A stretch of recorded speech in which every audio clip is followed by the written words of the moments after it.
Cake ഉണ്ടാക്കിയതിൻ്റെ part 2 video കേട്ടോ. അങ്ങനെ ഞാൻ ഒരു കപ്പ് മൈദാപ്പൊടി ഒന്നും എടുക്കുന്നുണ്ട്. ഞാൻ അരിച്ചിട്ടില്ല, എൻ്റെ കയ്യിൽ അരിപ്പില്ല. അതുകൊണ്ട് നിങ്ങളുടെ കയ്യിൽ അരിപ്പുണ്ടെങ്കിൽ എന്തായാലും അരിക്കണം കേട്ടോ. അതിനകത്തോട്ട് പിന്നെ കറുവപ്പട്ട, ഗ്രാമ്പൂ, ജാതിക്കയും കൂടി ഒന്ന് പൊടിച്ച് ചേർത്തിട്ട് പിന്നെ ബേക്കിംഗ് സോഡയും ബേക്കിംഗ് പൗഡറും ചേർത്ത് കൊടുക്കുന്നുണ്ട് കേട്ടോ. അത് നന്നായിട്ടൊന്ന് മിക്സ് ആക്കി കൊടുത്തിട്ട് ഒരു നുള്ളു ഉപ്പ് കൂടി ചേർത്തിട്ട് ഒന്നുകൂടി ഒന്ന് മിക്സ് ആക്കി കൊടുക്കുന്നുണ്ട്. നമ്മുടെ ഡ്രൈ ഫ്രൂട്ട്സ് ഒക്കെ ഞാൻ ഒന്ന് കോരി മാറ്റിയിട്ടുണ്ടായിരുന്നു കേട്ടോ. അതിലോട്ട് ഞാനൊരു ശകല ആ ഒരു പൊടി ഒന്ന് ഇട്ടിട്ടൊന്ന് ഇളക്കി കൊടുക്കുന്നുണ്ട് കേട്ടോ. കാരണം അല്ലെന്നുണ്ടെങ്കിൽ ഡ്രൈ ഫ്രൂട്ട്സ് എല്ലാം കേക്കിൻ്റെ അടിയിലോട്ട് അങ്ങ് അടിഞ്ഞ് കിടക്കും. എല്ലായിടത്തുനിന്നും സ്പ്രെഡ് ആയിരിക്കാൻ വേണ്ടിയിട്ടാട്ടോ അങ്ങനെ ചെയ്തത്.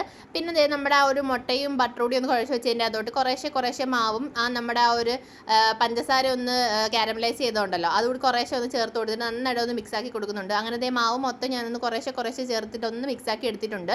അതിലോട്ട് നമ്മുടെ ആ ഒരു ഡ്രൈ ഫ്രൂട്ട്സ് എല്ലാം കൂടി ഇട്ടിട്ട് നന്നായിട്ടൊന്ന് മിക്സ് ആക്കി കൊടുക്കുന്നുണ്ട് കേട്ടോ. ഇനി ഇത് ഞാൻ വേറൊരു പാത്രത്തിലോട്ടൊന്ന് ആക്കി കൊടുക്കുന്നുണ്ട്. അതിനിടയ്ക്ക് ഞാൻ എടുത്ത് മാറ്റിയ ഓറഞ്ചിൻ്റെ നീരൂടി ഒന്ന് ചേർത്ത് കൊടുത്തിട്ടുണ്ടായിരുന്നു. ഒത്തിരി അങ്ങ് കട്ടിയാവാനും പാടില്ല, ഒത്തിരി ലൂസ് ആവാനും പാടില്ല. ആ ഒരു ബാറ്ററാക്കി ആട്ടോ എടുത്തേക്കുന്നത്.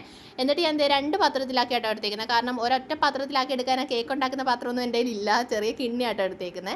അതുകൊണ്ട് തന്നെ 2 എണ്ണത്തിലാക്കി എടുത്തു. ബട്ടർ പേപ്പർ ഇല്ലാത്തതുകൊണ്ട് പേപ്പറിനകത്ത് കുറച്ച് ബട്ടറൊക്കെ തൂത്ത് പിടിപ്പിച്ചിട്ടാണ് ബട്ടർ പേപ്പർ ആക്കി എടുത്തേക്കുന്നത്. പിന്നെ ഡെക്കറേഷന് വേണ്ടിയിട്ട് അതിൻ്റെ മണ്ടയ്ക്ക് കുറച്ച് അണ്ടിപ്പരിപ്പും ആ ഒരു കറുത്ത മുന്തിരിയും കൂടി ഇട്ട് ഡെക്കറേഷനൊക്കെ ആക്കുന്നുണ്ട്.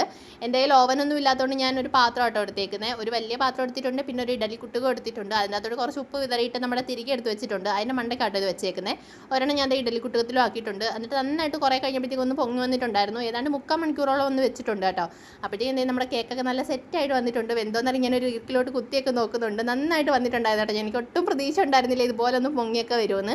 ആദ്യമായിട്ട് ഉണ്ടാക്കുന്നതുകൊണ്ട് എന്തായാലും ആദ്യത്തെ പരീക്ഷണം വിജയിച്ചു എന്ന് പറയും. ഇനി ഉണ്ടാക്കിയാൽ ശരിയാവുമെന്നും അറിയത്തില്ല. അങ്ങനെ ഞാൻ കേക്കൊക്കെ ആ ഒരു ബട്ടർ പേപ്പറൊക്കെ മാറ്റിയിട്ട് പ്ലേറ്റിലോട്ട് മാറ്റിയിട്ടുണ്ടായിരുന്നു. നല്ല സോഫ്റ്റ് ആയിരുന്നു കേട്ടോ. അത്യാവശ്യം നമ്മൾ കടയിൽ നിന്നൊക്കെ വാങ്ങുന്നതിന് അത്യാവശ്യം ഒരു ഹാർഡായിട്ടൊക്കെ ആയിരിക്കും ഇരിക്കുന്നത്. പക്ഷേ ഇത് നല്ല സോഫ്റ്റ് ആയിരുന്നു. പിന്നെ ഞാൻ അങ്ങനെ കട്ട് ചെയ്ത് കഴിച്ചിട്ടുണ്ടായിരുന്നു കേട്ടോ.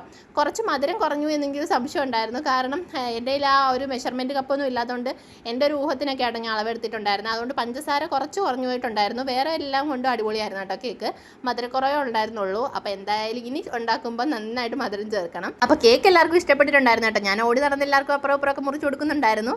അപ്പോൾ എല്ലാവർക്കും അഡ്വാൻസ് ഹാപ്പി ക്രിസ്മസ്. അപ്പോൾ ഇന്നത്തെ വീഡിയോ ഇത്രയേ ഉള്ളൂ. അടുത്തൊരു വീഡിയോ ആയിട്ട് ഉടനെ കാണാം. അപ്പോൾ ടാറ്റാ.